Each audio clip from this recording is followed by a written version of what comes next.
കേന്ദ്രമന്ത്രി സുരേഷ് ഗോപിയുടെ കഴുത്തിലും പുലിപ്പല്ല് കെട്ടിയ മാലയുണ്ടെന്ന് പരാതി. വാടാനപ്പള്ളി സ്വദേശി മുഹമ്മദ് ഹാഷിമാണ് DGPക്ക് പരാതി നൽകിയത്. അങ്ങനെ സംഭവിക്കും. എന്റെ പഴയ നെക്സ്റ്റ് സോളം എടുപ്പിക്കരുത്. ഞാൻ വെറും എടങ്ങേറ് പേഴ്സണാ. പറ്റില്ല എന്ന് മാത്രം പറയരുത്. ഇതൊരു വാശിയുടെ പ്രശ്നമാണ്. സുരേഷ് ഗോപി കണ്ണൂരിലും തൃശ്ശൂരിലും ഷർട്ടു ധരിക്കാതെ ഒരു പരിപാടിയിൽ പങ്കെടുക്കുന്ന ദൃശ്യങ്ങൾ സഹിതമാണ് പരാതി നൽകിയിരിക്കുന്നത്. അച്ഛന്റെ അകന്ന ബന്ധുവാണെങ്കിലും ആൾക്ക് തീരെ വിദ്യാഭ്യാസം വിവരമൊന്നും ഇല്ലേ. വിഡ്ഢിത്തിരെ പറയുള്ളൂ, തെണ്ടി. തെറ്റാണോ? സൂരജ് സജി തൃശ്ശൂരിൽ നിന്ന് വിവരങ്ങൾ നൽകും. സൂരജ്, എന്താണ് ഈ പരാതിയിൽ പറയുന്നത്? ഇപ്പോൾ നിർത്തിയിട്ട് പോടാ. മനുഷ്യനോട് പ്രാന്ത് പിടിച്ചിരിക്കുമ്പോഴാണ് അവരൊരു തത്വം പറച്ചില്. വേടൻ വനം വകുപ്പിന്റെ കസ്റ്റഡിയിലാണ്. ആ വിഷയത്തിൽ വലിയ ചർച്ചകൾ സമൂഹ മാധ്യമങ്ങളിലും ഒക്കെ നടക്കുന്ന ഒരു പശ്ചാത്തലത്തിലാണ് സുരേഷ് ഗോപിക്കെതിരെ കൂടി ഇത്തരം ഒരു പരാതി വരുന്നത്.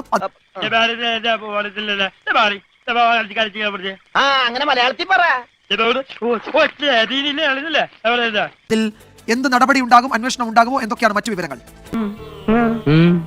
തനിക്ക് ഈ ജീപ്പന്റെ നെഞ്ച് തുടക്കായിട്ടായിരുന്നില്ലേ? ഈ വേടൻ നിലവിൽ ഈ പുലിപ്പല്ലുമായി ബന്ധപ്പെട്ടുകൊണ്ട് വിവാദങ്ങളിൽ പെട്ടതിന് പിന്നാലെയാണ് ഈ സോഷ്യൽ മീഡിയയിൽ സുരേഷ് ഗോപിയുടെ ചില ദൃശ്യങ്ങൾ ഈ വലിയ രീതിയിൽ പ്രചരിക്കുന്ന ഒരു സാഹചര്യം ഉണ്ടായത്. അത് തൃശ്ശൂരിലെ ഒരു പരിപാടിയിലും അതോടൊപ്പം തന്നെ ഈ കണ്ണൂരിലെ ഒരു പരിപാടിയിലും പങ്കെടുക്കുന്ന സമയത്ത് സുരേഷ് ഗോപി അന്ന് ഈ മേൽവസ്ത്രം ധരിച്ചിരുന്നില്ല. അങ്ങനെ ുള്ള ഈ ദൃശ്യത്തിലാണ് ഈ പുലിപ്പല്ല് ധരിച്ചതായി കാണുന്നത്. ആ പുലിപ്പല്ലാണെന്നും ധരിച്ചിരിക്കുന്നത്. അതുകൊണ്ട് തന്നെ നടപടി വേണമെന്നും ആവശ്യപ്പെട്ടുകൊണ്ട് മുൻ യൂത്ത് കോൺഗ്രസ് നേതാവായിട്ടുള്ള വാടാനപ്പള്ളി സ്വദേശി മുഹമ്മദ് ഹാഷിമാണ് നിലവിൽ DGPക്ക് പരാതി നൽകിയിരിക്കുന്നത്. സുരേഷ് പണ്ട് മിശിഹായ കുരിശി തറച്ചപ്പോ കുരിശി മിശിഹായോട് കംപ്ലൈന്റ് പറഞ്ഞു. ഞാൻ എന്ത് തെറ്റ് ചെയ്തിട്ടാ കർത്താവെ എന്റെ മേലിങ്ങനെ ആണിയടിച്ചു കയറ്റണേ. അതുപോലെ നീ ഇപ്പൊ എനിക്കൊരു കുരിശ. എന്നെ കൊണ്ട് അധികം കാലം ഇത് ചൊമ്പിക്കില്ല. ഗോപിയുടെ കണ്ണൂരിലും തൃശ്ശൂരിലും നടന്ന പരിപാടിയിൽ ഷർട്ട് ധരിക്കാതെ പങ്കെടുക്കുന്ന ദൃശ്യങ്ങൾ സഹിതമാണ് നിലവിൽ DGPക്ക് പരാതി നൽകിയിരിക്കുന്നത്. സുരേഷ് ഗോപിയുടെ കഴുത്തിൽ പുലിപ്പല്ല് കെട്ടിയ മാലയുണ്ടെന്നും ഇതിൽ നിയമ നടപടി സ്വീകരിക്കണമെന്നുമാണ് ഈ മുഹമ്മദ് ഹാഷിം DGPക്ക് അയച്ച പരാതിയിൽ പറഞ്ഞിരിക്കുന്ന. വിജു, നല്ല മനുഷ്യൻ, പക്ഷെ മണ്ടനാന്ന് തോന്നുന്നു. ഓലക്കാലി തൂങ്ങിയവന്റെ കണങ്കാലി തൂങ്ങിയവനാണ് ഇവൻ. സുരേഷ് സജിയാണ് വിവരങ്ങൾ നൽകിയത്. രണ്ട് പരിപാടിയിൽ അദ്ദേഹം കേന്ദ്രമന്ത്രി പങ്കെടുക്കുന്ന ദൃശ്യങ്ങൾ, ആ ദൃശ്യങ്ങളൊക്കെ ഈ പരാതിയുടെ ഭാഗമാക്കിയിട്ടുണ്ട്. DGPക്കാണ് പരാതി നൽകിയത്. എന്ത് നടപടി ഉണ്ടാകും, അന്വേഷണം വരുമോ എന്നതൊക്കെ അടുത്ത മണിക്കൂറുകളിൽ വ്യക്തമാവും. എടാ ഗോപി മഞ്ജുരിന്റെ മോനെ, അടുത്ത ആഴ്ചയല്ല അടുത്ത സീസണിൽ പോലും നിനക്ക് കിട്ടില്ല.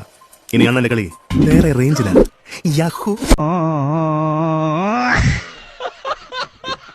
മേലാൽ ഈ വക സാധനങ്ങളൊന്നും തലയിലേറ്റ് നടക്കരുത് കേട്ടാ.